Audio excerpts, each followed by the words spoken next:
राजनीति, आंदोलन, किसान, करप्शन, गरीबी, इन सभी मुद्दों पर आवाज उठाएगा अब तक न्यूज इंडिया।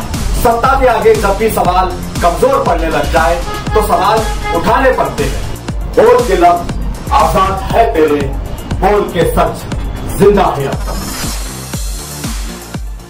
पवार साहब, बात चल रही है लोकसभा के चुनाव की, तो इसमें सबसे ज्यादा मुद्दा हम देखते हैं कि सीए और एनआरसी का भी गरमाया हुआ है जी। जहां पर सीए जो कानून बनाया गया है उसमें मुसलमानों को सबसे ज्यादा उसमें मतलब रखा गया है। एनआरसी के जो मुद्दे हैं काफी गरमाए रहे, उसके ऊपर आप क्या कहना चाहेंगे? जो बाकी की जो दूसरी पार्टियां हैं, बीजेपी ने ये कानून लाई, लेकिन बाकी की जो पार्टियां थी उनका इसमें क्या मतलब रोल था? देखिए, आपको पता होगा कि जब सीए एनआरसी की जब बात चल रही थी तो हमारे मुस्लिम भाई दिल्ली के यहाँ पर धरने पे बैठे थे। तो पूरे देश के अंदर सेकुलर बोलने वाली जो पार्टियां है, खास तौर से कांग्रेस और बाकी सेकुलर पार्टियां, तो किसी ने खुले तौर से, खुले मंच से सीए एनआरसी का विरोध नहीं किया। तो देश के अंदर एकमात्र जो पार्टी थी बहुजन समाज पार्टी, जिसने खुले मंच से बहुजन समाज पार्टी ने सीए एनआरसी का विरोध किया।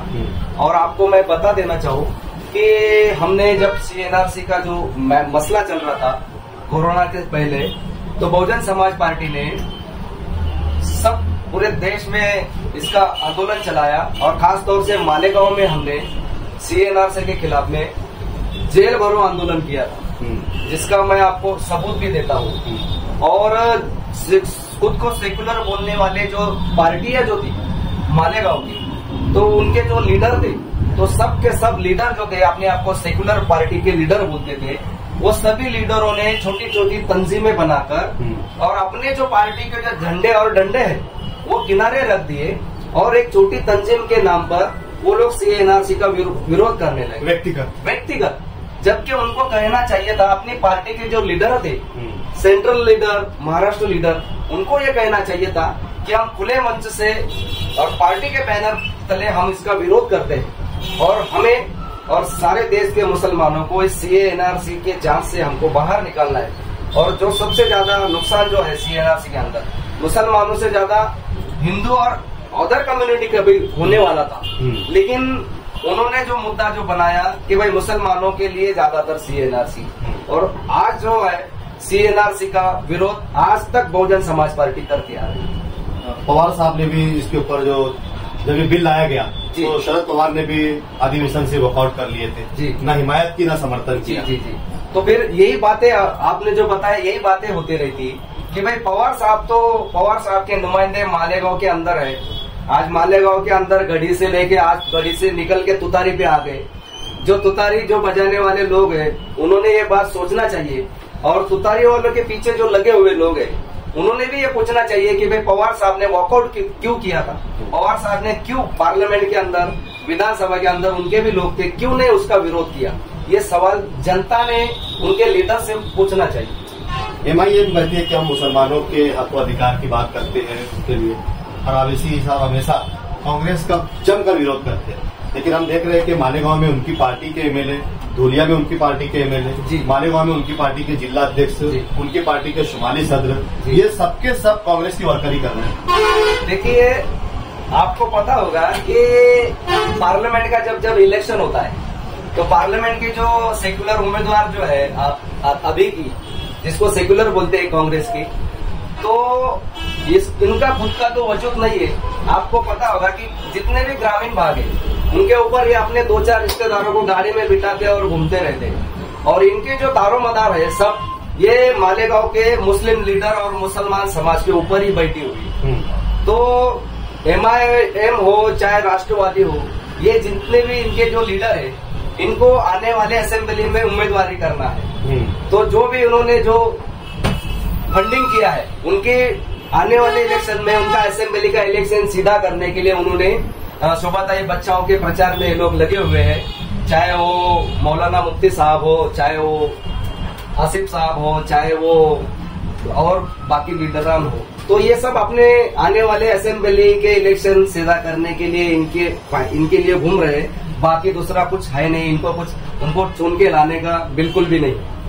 आपने देखा होगा कि मुख्तार अंसारी साहब के साथ में जो जेल के अंदर जो हुआ, उसके बारे में भी खुले मंच पर एक मुस्लिम समाज के व्यक्ति के ऊपर जो अन्याय हुआ है उसकी जांच होना चाहिए। ये कहने वाली देश की एकमात्र जो ओरिजिनल में सेकुलर नेता है वो बहन मायावती जी, उन्हें खुले मंच से प्रेस के सामने और ट्विटर के जरिए भी ये बात रखी। तो हम ये बताना चाहते हैं कि भाई पूरे देश के अंदर दलित और मुसलमान ये जो गठजोड़ है हमारा, ये पूरी तरह से अगर बन जाता है और साथ में जो छोटी छोटी जातियां है, जैसे हमारा जो आदिवासी समूह पूरे मालेगांव और दुलिया शहर में हमारा जो संगठन है सटाना में है, तो बहुजन समाज पार्टी के जो कार्यकर्ताओं ने, जो कैटर बेस कार्यकर्ताओं ने सेक्टर बूथ के जरिए जो संगठन बनाया है, वो संगठन सभी जाति धर्म के लेकर बनाया है। तो अगर ये छोटी छोटी जातियां और हमारे जो मुख्य जातियां है जैसे दलित और मुसलमान, ये अगर एक हो जाते हैं तो मैं दावे के साथ कहता हूँ कि बहुजन समाज पार्टी का कैंडिडेट श्योर चुन के आ सकता है। लेकिन लोगों की मानसिकता सेट करके रखी बीजेपी या तो कांग्रेस, जबकि ये जो मतदार संघ है यहाँ 5.5 लाख के आसपास सिर्फ मुस्लिम वोट है। जी जी। और अगर दलित वोट इसमें मिला दिया जाए तो सीवर एक खासदार यहाँ से चुनकर आए। लेकिन हर बार हम देखने में यह आता है कि यहाँ पर सिर्फ कांग्रेस भी मराठा उम्मीदवार उतारती है और भाजपा भी मराठा उम्मीदवार उतारती है, जबकि बीजेपी ये कहती है कि सबका साथ सबका विकास, न कोई जात, न कोई भेद, न कोई भाव, न कोई ऊंच, न कोई नीच। लेकिन जब चुनाव आता है तो जातियों के आधार पर कैंडिडेट दिए जाते हैं। ये आपका मुद्दा बिल्कुल सही है कि चुनाव आया क्या कि मुद्दे नहीं लेते। अभी मैं आपको बताना चाहूंगा कि जो भी कौम का आदमी है उसने कौम अपनी बाजू में रखना चाहिए, अपनी जाति बाजू में रखना चाहिए। जैसे आपको मैं बताना चाहूंगा उदाहरण के तौर पर, अगर कोई शेतकरी है, किसान है, तो वो जब वोट करने के लिए जाएगा तो वोट करने के वक्त उन्होंने किसान बोल के वोट करना चाहिए, न कि हिंदू न कि मुसलमान। अगर कोई मजदूर है तो मजदूर बोल के वोट करने को जाना होगा, और कोई व्यापारी होगा तो वो व्यापारी बोल के वोट करने को जाने होगा, न कि हिंदू न कि मुसलमान।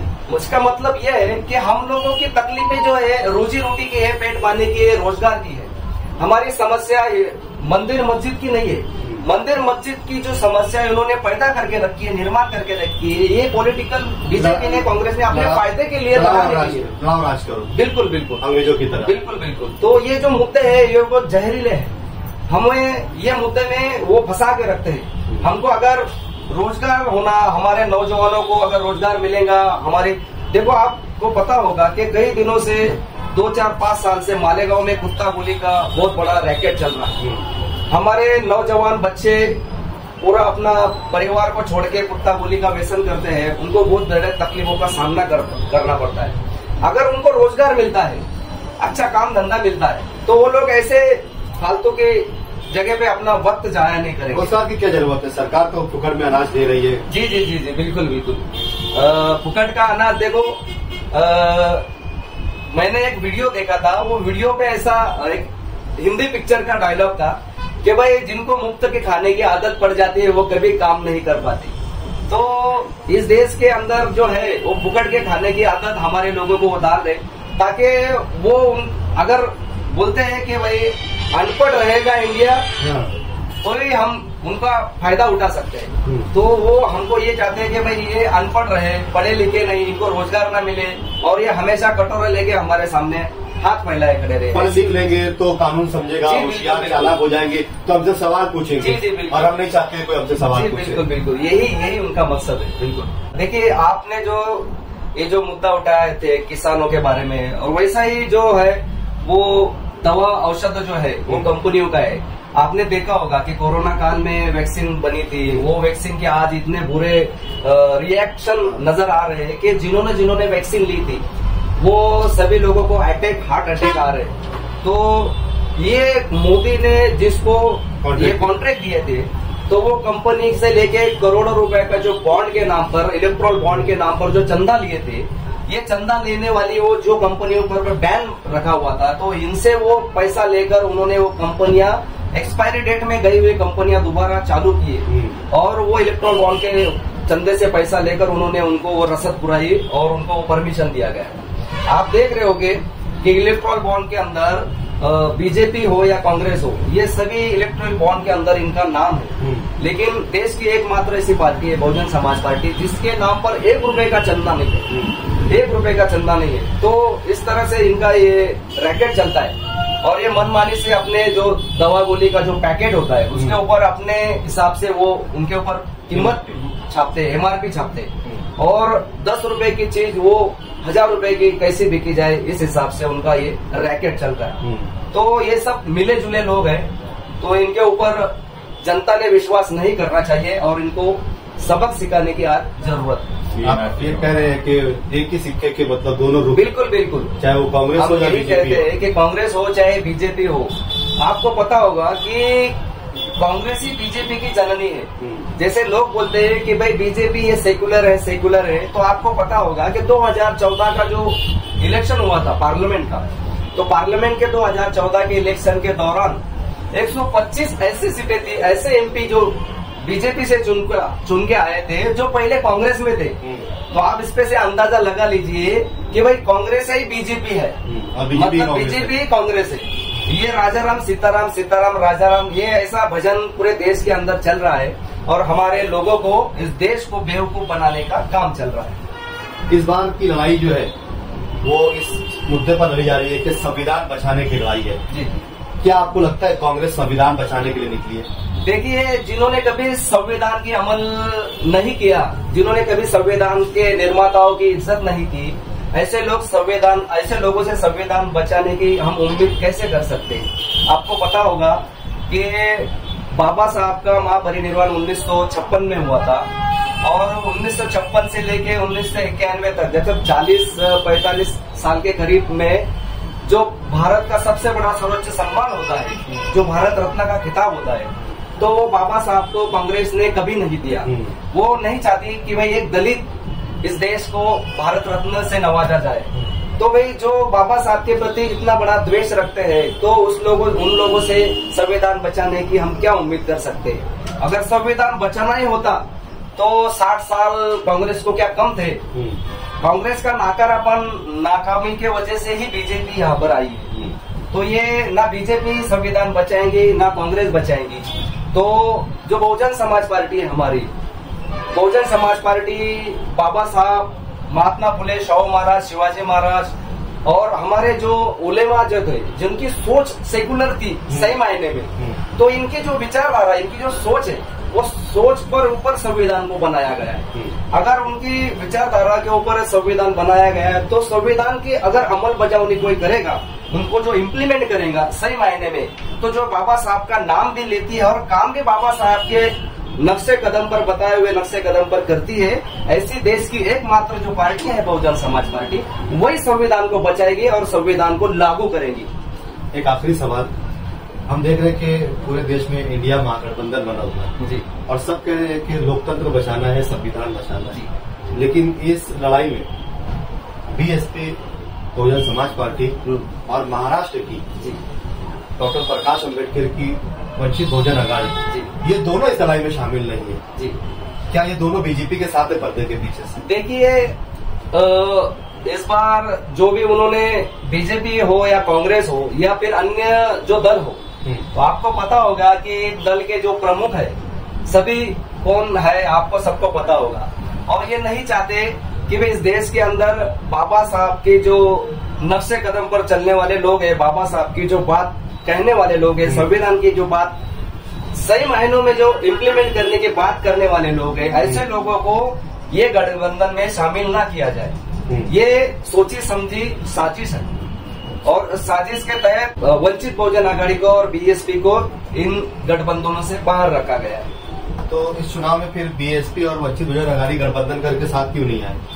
देखिए, हमने 2019 के अंदर जब 2018 का भीमा कोरेगांव का जो फसाद हुआ था, जिसमें काफी ढेर दलित भाइयों को मारा गया था, काटा गया, पीटा गया, तो उसके बाद में 2019 का जो चुनाव हुआ, तो उस चुनाव के दौरान भी जो प्रकाश अम्बेडकर जी को जो लाया गया मेन स्ट्रीम मीडिया के माध्यम से, तो वो पूरी तरह से वो प्री प्लानिंग प्रोग्राम है, ऐसा हमारा मानना है।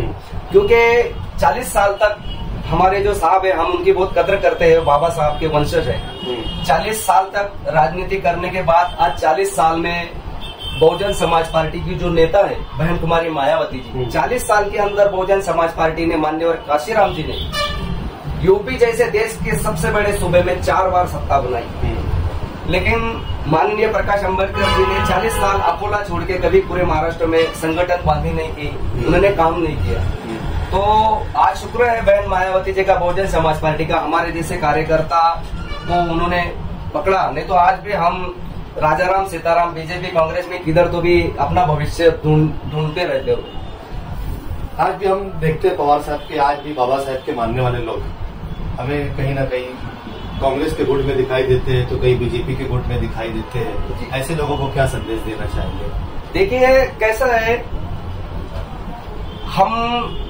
हमारा जो शहर है गरीबों का शहर है, हम झोपड़पट्टी में पले बड़े हुए लोग हैं। हम लोग ये बोलते हैं कि भाई आधी रोटी खाओ लेकिन अपने घर में रहो। अपना घर होता है, भले पत्थर का हो, पार्टीशन का हो, कुछ भी हो। तो हम लोगों ने ये आदत बना के रखी है भाड़े के बड़े बड़े बंगले में रहने की। तो ये भाड़े के बंगले है, हमारा खुद का वजूद, खुद का घर नहीं है। अगर हमारा खुद का घर जो भी है हमने उसको बनाने की और बढ़ाने की कोशिश करना चाहिए, न कि कांग्रेस बीजेपी जैसे जो देश का संविधान का जो सत्यानाश करना चाहते हैं ऐसे लोगों के पीछे नहीं लगना चाहिए। हमारा खुद का जब मकान हम बनाएंगे, हमारी खुद की ताकत हम जब बढ़ाएंगे, जब हम इस देश के हुक्मरान जमात बन सकते हैं। दर्शकों, आपका अपना क्या विचार है आप हमें कमेंट बॉक्स में जरूर बताइए। और आने वाली 20 मई को आप जिस पार्टी को मानते हैं, जिस नेता को भी मानते हैं, आप अपना कीमती वोट 20 मई के होने वाले इस चुनाव में जरूर डालिए। चुनाव में वोट देना हमारा जमहूरी अधिकार है।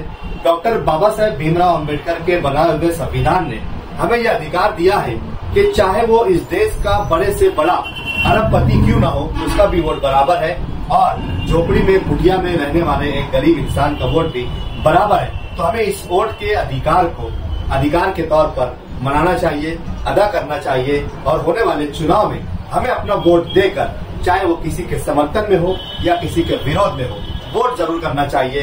तो आप वोट जरूर करेंगे 20 मई को, ऐसी हम अपेक्षा करते हैं। हमारा ये इंटरव्यू आपको कैसा लगा, आपके अपने क्या विचार है, आप कमेंट बॉक्स में हमें जरूर बताइए। जिन मुद्दों पर यहाँ बात हुई है उन मुद्दों पर भी गौर कीजिए कि कौन सी सरकार इस देश में आपकी अपनी सरकार है, कौन सी सरकार आपके अपने समस्याओं पर, आपके अपने मसाइल पर बात करेंगी, आपके लिए क्या बेहतर होना चाहिए इस पर बात करेंगी, आपके बच्चों के भविष्य के लिए क्या बेहतर होना चाहिए इसके लिए मैनिफेस्टो बनाएंगी। और महाराष्ट्र और भारत ये कृषि प्रधान देश है, यहाँ पर शेतकरियों की संख्या सबसे ज्यादा होती है। शेतकरियों के लिए कौन सी सरकार उनके हक में निर्णय लेती है, उस सरकार को चुनिए जो आपकी सरकार हो, आपकी चुनी हुई सरकार हो। तो 20 मई को आप चुनाव करिए और इंटरव्यू के मुताबिक आप अपनी राय कमेंट बॉक्स में जरूर बताइए। और देखते रहिए अब तक न्यूज इंडिया। फिर हाजिर होगा किसी नए सवाल के साथ, नए मुद्दों पर। तब तक के लिए शब्बा खैर, शुभ रात्रि, जय हिंद, जय महाराष्ट्र।